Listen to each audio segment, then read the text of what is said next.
Hola, me llamo Javier y vamos a estudiar el tiro parabólico dentro del mundo de la cinemática que se estudia en la física. Es un movimiento que podemos ver todos los domingos, sobre todo cuando juega el Madrid o el Pamesa y vemos cómo le van los resultados. Bueno, es un movimiento que se caracteriza, tal y como podemos ver, por tener una curva en la cual la velocidad inicial se puede descomponer en dos ejes. Por trigonometría, la velocidad en el eje X es la velocidad inicial por el coseno del ángulo que forma y la velocidad inicial en el eje Y es la velocidad inicial por el seno del ángulo que forman, que es tal y como tenemos en el recuadro verde. Vamos a caracterizar los movimientos por sus posiciones en ambos ejes. En el eje X lo que tenemos es un movimiento rectilíneo uniformemente acelerado, donde tenemos que la posición inicial puede ser un dato o no, lo que ya veremos que se suele tomar como cero. Tenemos en el eje Y un movimiento rectilíneo uniformemente acelerado, en el cual tenemos la gravedad, tal y como podemos ver, siempre actuando hacia abajo, en nuestro sistema de referencia, en el cual arriba y hacia la derecha es positivo, tal y como se plantea. Por otro lado, también tenemos en cuenta la ecuación de la velocidad en el eje Y, que también es variable con la gravedad. El resumen de las ecuaciones que tenemos aquí, pues bueno, como podemos comprobar,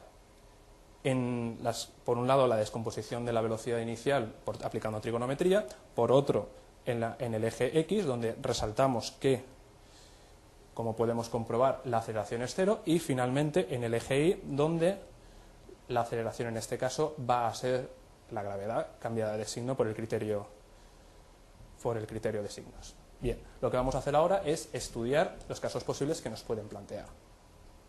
El primero es el cálculo de la ecuación de la trayectoria. Como hemos dicho anteriormente, si no nos dice nada el problema, vamos a suponer que la posición inicial tanto en el eje X como en el eje Y es cero. Para ello cogemos esta ecuación de aquí y tenemos que despejar el tiempo en función de la velocidad en función de X. Y el resultado que obtengamos lo tenemos que sustituir en la ecuación de la posición de Y. Con ello obtenemos lo que estamos buscando, tal cual, no hay que hacer más. Por supuesto, se simplifica al máximo. Otro caso que nos pueden pedir es el cálculo del alcance. Para ello tenemos que exigir que la posición final de la partícula, en este caso cuando chuta Ronaldo siempre va fuera, sea cero. Bien, una vez hagamos eso, tenemos una ecuación de segundo grado en t, donde una de las soluciones va a ser cero, obviamente, pues el balón parte del suelo, y en el otro caso va a ser cuánto tiempo va a tardar en tocar otra vez el suelo. Cuando calculemos de aquí cuánto vale el tiempo, sustituimos en la ecuación anterior y finalmente hallamos el alcance que lleva.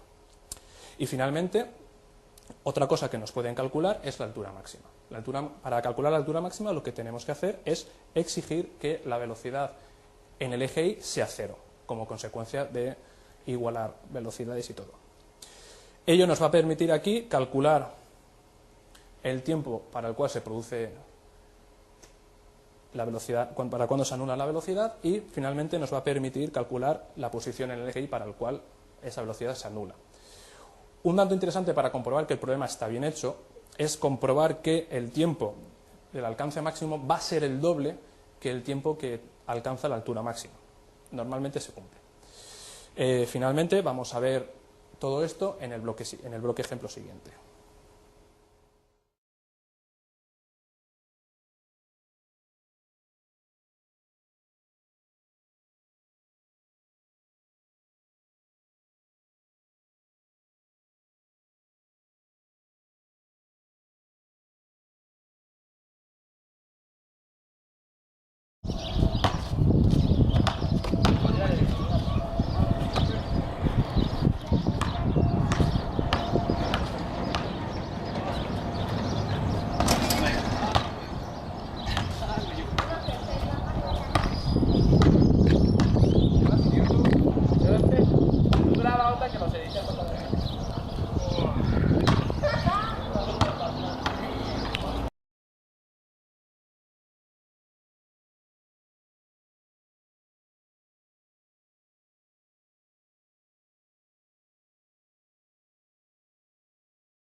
No, es como un video, güey. ¿Quién dice? Profe. No, yo diré que fotos No, para eso eso, no el lo video pidió. para... Sí, tómale uno. Ah, no, pero pon así, de 20 como 50 y 220. 220.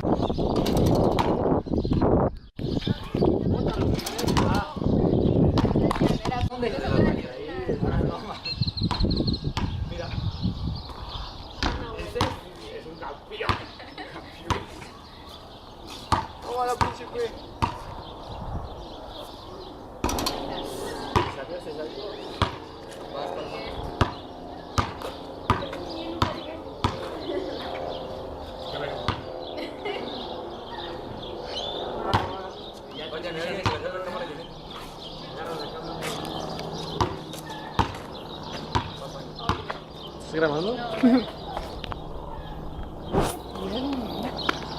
Para que la tienes de que el brazo esté libre.